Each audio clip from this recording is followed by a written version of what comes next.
अस्सलाम वालेकुम, welcome back to another topic of power query. इससे पहले वाले लेक्चर्स के अंदर हम ये देख चुके हैं कि किस तरीके से हम अपनी मल्टीपल शीट्स को जो है वो एक ही शीट के अंदर कंबाइन कर सकते हैं किसी डिफरेंट वर्कबुक के अंदर और सेम वर्कबुक के अंदर। आज हम बात करेंगे एक क्विक मेथड के बारे में कि अगर हमें फॉर एग्जांपल काफ़ी सारे टेबल्स दिए हुए हों और उन टेबल्स को हमें एक ही साथ मर्ज करके एक ही शीट के ऊपर लेके आना हो एग्जिस्टिंग वर्कबुक के अंदर, तो वो हम किस तरह सिर्फ एक बटन क्लिक के ऊपर जो है वो लेके आ सकते हैं एक ही फंक्शन की मदद से। जैसा कि लेट्स सपोज आपको एक कंपनी के अंदर एक डाटा दिया हुआ हो जिसके अंदर 100 ऑफ टेबल्स हो और आपसे कहा जाए कि उन 100 टेबल्स को जो है वो एक ही शीट के अंदर लेके आओ।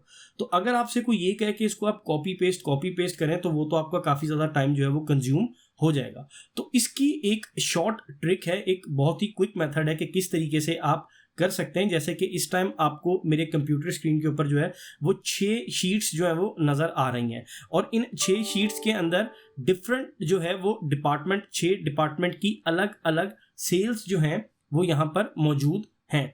तो इनको मैं किस तरीके से इन 6 के 6 डिपार्टमेंट की सेल्स को एक ही शीट के अंदर लेके आऊँगा, वो भी एक क्विक मेथड के थ्रू, तो वो हम आज देखेंगे पावर क्यूरी एडिटर के अंदर। सबसे पहला काम हमें क्या करना है कि हमें इन 6 की 6 शीट्स के अंदर जो 6 डिपार्टमेंट्स लिए हुए हैं इसको टेबल के अंदर कन्वर्ट करना है। इन सबको टेबल के अंदर कन्वर्ट करने के लिए एक शॉर्टकट की होती है कंट्रोल टी। आप किसी भी सेल पे क्लिक करके कंट्रोल टी प्रेस करेंगे और एंटर प्रेस करेंगे तो ये आपका टेबल में कन्वर्ट हो जाएगा। इसी तरीके से आप शीट 2 पे भी जाके कंट्रोल टी करके कर दें और बाकी सारी 6 की 6 शीट्स पे जाके कंट्रोल टी प्रेस करके और इसको जो है वो टेबल्स के अंदर कन्वर्ट कर दें। तो यहाँ पर ये आप देखें, ये आखिरी शीट है कंट्रोल टी। अब ये आपकी 6 की 6 शीट्स जो हैं वो टेबल के अंदर कन्वर्ट हो चुकी हैं।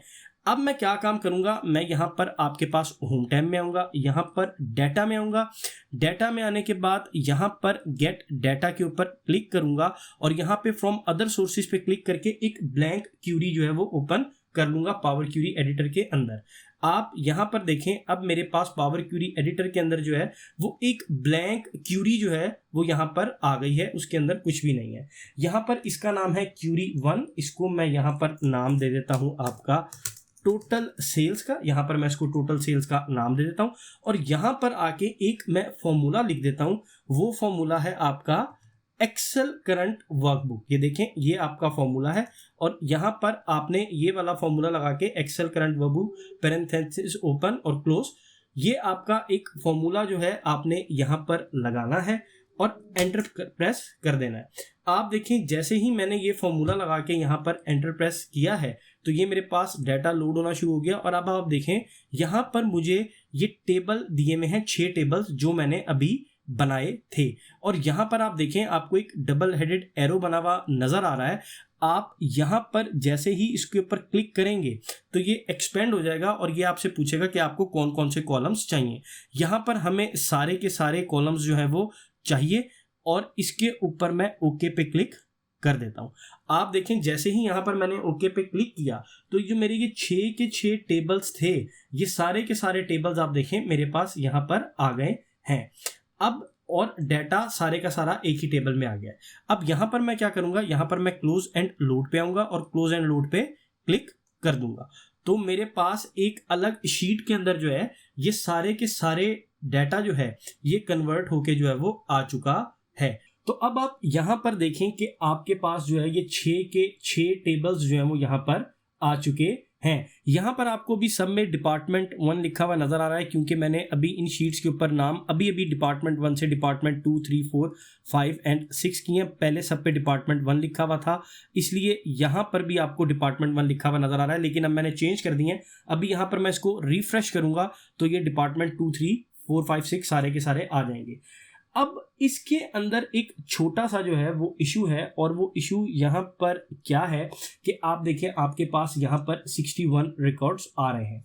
अब जैसे ही इसे मैं यहाँ पर रिफ्रेश करूंगा तो आप यहाँ पर देखें कि ये रिफ्रेश होके मेरे पास 121 रिकॉर्ड्स जो है वो आ गए हैं।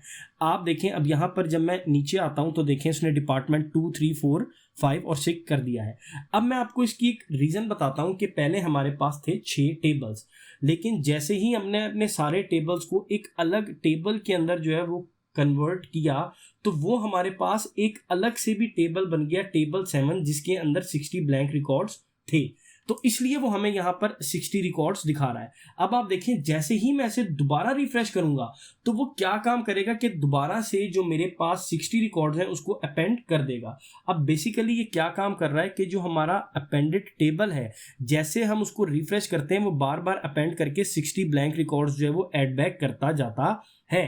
अब यहाँ पर इशू ये है कि अपेंडेड डाटा तो जो है हमारे पास रिजल्ट है, उसको बार बार खुद को अपने आप को अपेंड नहीं करना चाहिए। तो इसके लिए हम क्या काम करेंगे, यहाँ पर हम राइट क्लिक करेंगे, यहाँ पर एडिट पे क्लिक करेंगे। एडिट पे क्लिक करने के बाद यहाँ पर अब आप देखें मैं इधर आऊँगा और यहाँ पर जो टेबल के नेम्स है, जैसे यहाँ पर आप देखें टेबल 1 2 3 4 5 6, और ये जो मैंने एक टेबल का नाम रखा था टोटल सेल्स, इसको यहाँ से मैं ख़त्म कर दूंगा, अनसेलेक्ट कर दूंगा और ओके पे क्लिक कर दूंगा। और उसके बाद यहां पर आके मैं क्लोज एंड लोड पे क्लिक करूंगा। अब आप देखें, जैसे ही मैं क्लोज एंड लोड के ऊपर क्लिक करूंगा तो ये मेरे पास अब 60 रोज आ गई हैं। और देखें, अब जब मैं इसे यहां पर रिफ्रेश करूंगा तो ये मेरे पास यहां पर चेंज नहीं होगी। देखिए यहां पर मैं रिफ्रेश करता हूं तो मेरे पास रोज जो है वो चेंज नहीं हो रही, 60 ही हैं।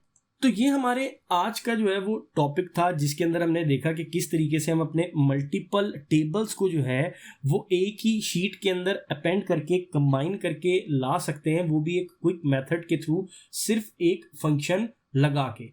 तो उम्मीद है कि आपको आज का लेक्चर जो है वो पसंद आया होगा। अगर आपको वीडियो पसंद आई है तो आप इसे लाइक एंड शेयर ज़रूर करिएगा और चैनल को भी सब्सक्राइब कर दीजिए, बेल नोटिफिकेशन ऑन कर दीजिए ताकि आने वाली मजीद वीडियोस का नोटिफिकेशन आपको मिल सके। मिलते हैं आपसे नेक्स्ट लेक्चर में, तब तक के लिए अल्लाह हाफिज़, अपना ख्याल रखिएगा।